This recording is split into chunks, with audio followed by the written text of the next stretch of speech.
네, 주요 사건 사고 소식 짚어보도록 하겠습니다. 마약 투약 혐의를 받는 배우 이선균 씨가 어제죠. 일주일 만에 두 번째 경찰 조사를 받았습니다. 이선균 씨가 3시간 만에 조사를 받고 나왔는데 그 목소리 듣고 이야기 나눠보겠습니다.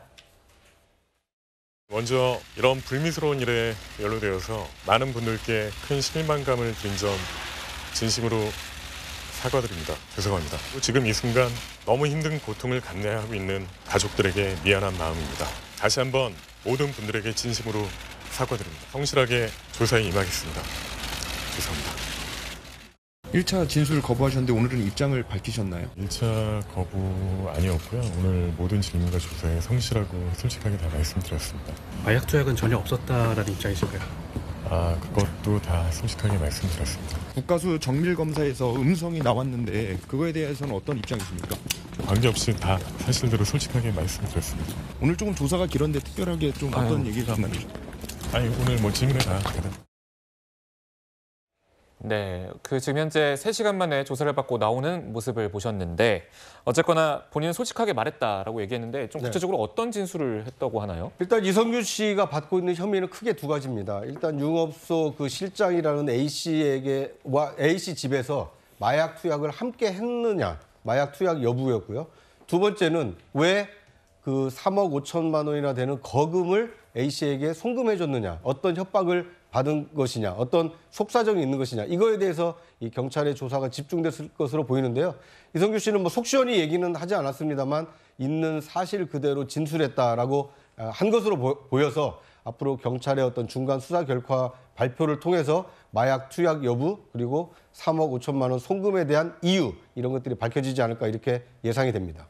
네, 지금 유흥주점 여실장이 나를 속이고 무언가를 줬다. 그래서 마약인 줄 몰랐다고 했는데 그럼 마약을 투약했다고는 인정을 한 거라고 봐야 됩니까? 사실 이 부분이 조금 모호하긴 합니다. 그렇기 때문에 진술을 정확히 뭐라고 했는지를 좀 봐야 될 것 같고요. 그리고 추가 진술을 하게 된다면 그 진술까지 종합해 보긴 해야겠습니다.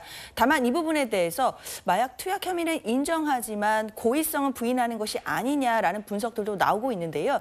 저는 개인적으로 마약 투약 사실까지도 부인하는 진술일 수도 있겠다라는 생각이 듭니다. 그 고의성을 부인한다는 것, 그러니까 무언가를 그 유흥업소 실장이 주어서 먹거나 투약을 했다라고 하더라도 그것이 마약인 줄 몰랐다라는 취지라고 한다면 애초에 마약 투약 사실 전체를 부인하는 그런 취지로 볼 수 있기 때문입니다. 그럼 결국 중요한 것은 객관적인 증거, 그러니까 이선균 씨의 모발이라든지 다리털이라든지 이런 데서 나오는 마약 투약 검사가 가장 중요할 텐데요. 그 검사 결과가 만약에 양성이 나온다라고 한다면 이선균 씨의 이런 부인하는 진술이 별로 의미가 없게 되겠지만 만약에 계속해서 나오는 결과에서 음성이 나오게 된다라고 한다면 이선균 씨가 이 마약 투약 혐의를 부인하는 부분과 맞물려서 이 사건이 또 새로운 국면으로 될 것임은 분명해 보입니다. 네, 한 가지 좀 궁금한 거는 장윤재 변호사님, 어쨌거나 고의성은 부인한 상황에서 투약했다는 증거가 나올 경우에는 처벌이 가능한 건가요? 그렇죠. 일단 객관적으로 이제 다리털이 남았는데요. 다리털 검사에서 만약에라도 양성 반응이 나온다라고 한다면 분명히 객관적으로 마약을 투약한 혐의가 입증이 되는 것이라고 봐야겠습니다. 그렇기 때문에 그때는 이선균 씨도 아마 진술을 유지하기는 어려울 것 같고요. 다만 투약은 했지만 고의로, 그러니까 모르고 했다라는 주장은 계속해서 이끌고 갈 가능성이 높아 보입니다. 그렇다고 한다면 그 실장으로부터 받은 마약을 모르고 투약했다, 이 혐의에 대해서 그 유흥업소 실장과의 어떤 대질 조사라든지 그리고 각종 그 연관자들의 진술들을 통해서 이선균 씨가 진실을 말하고 있는지 이런 공방도 당연히 시작될 것으로 보입니다. 네, 일단 이선균 씨 소변 간이 시약 검사에 이어 모발 정밀 검사에서도 음성 반응이 나온 상태입니다. 이것만으로 지금 마약을 하지 않았다 이렇게 단정할 수는 없는 거죠. 그렇죠. 이게 모발은요 한 달에 1cm 자라니까 길이가 이제 8에서 10cm면 8에서 10개월 정도는 아직 안 나온 거죠. 네. 근데 옛날에 그 박유천 씨 이분도 모발에서 안 나왔지만 다리털에서 양성이 나와서 처벌된 이런 경우도 있기 때문에 네. 저는 다리털 검사까지 해봐야만 직접 증거는 따져볼 수 있는 거고요. 제가 취재해본 바로는 마약이라는 게 투약만 처벌하는 게 아니고 네. 마약을 보관하고 있거나 또는 소지하고 있거나 이런 경우도 처벌하기 때문에 아마 검사는 그 부분도 수사할 거고요. 그다음에 이 판례를 찾아보면요. 마약이라는 게 모발이든 다리털이든 양성이 나올 때만 기소 처벌하는 게 아닙니다. 예를 들어 마약을 샀던 동거래했던 증거들 네. 또는 핸드폰 포렌식 해보니까 마약을 피웠다 뭐 주고받은 포렌식 문자들 네. 또는 이제 같이 마약을 했다 목격자의 증언들 이걸로 처벌된 예도 많거든요. 따라서 저는 이게 검사가 넣으면 뭐 양성에 따라 처벌하겠지만 그게 아니더라도 이게 경찰은 계속 수사를 진행할 걸로 봅니다. 네, 지금 어쨌거나 이성균 씨는 수사 중이기 때문에 뭔가 확정된 사실이 나온 것은 아닙니다. 그런데 이제 박유천 씨의 그 수사 사례와 좀 비슷한 점이 있어서 좀 한번 다시 비교를 해보면 이 소변 검사와 그리고 모바일 검사에서 음성이 둘 다 나왔습니다. 근데 박윤천 씨 같은 경우는 다리털에서 좀 양성이 나온 상황이잖아요. 구자영 차장님. 네.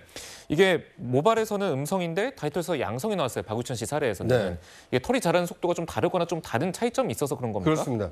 우리가 뭐 일반적으로 이제 모발의 경우에는 한 달에 한 번 정도 이렇게 그 다듬는 경우가 많지 않습니까? 네. 그런데 이제 다리털의 경우에는 한 번 나면 평생 가는 경우가 있지 않습니까? 네. 예, 그만큼 이 성장 속도가 다르기 때문에 오래전에 마약을 투약했다 하더라도 그 증거가 다리털에는 남아있을 가능성이 큽니다. 그러니까 이제 소변 검사는 단기, 뭐 일주일이나 열흘 이내에 이 마약 투약 여부를 확인할 수 있다라면 모발 검사는 최장 10개월 정도의 어떤 마약 투약 여부를 확인할 수 있고 다리털의 경우에는 그보다 훨씬 오래전에 마약 투약 여부를 했는지도 확인할 수 있기 때문에 이성균 씨의 경우에는 마지막 남은 이 다리털 검사에서 음성이 나오느냐 또는 양성이 나오느냐에 따라서 앞으로 처벌 가능성이 크게 달라질 것으로 예상이 됩니다. 네, 이 경찰이 또 소환을 한다고 하니까 그 조사 결과도 봐야 될 것 같습니다.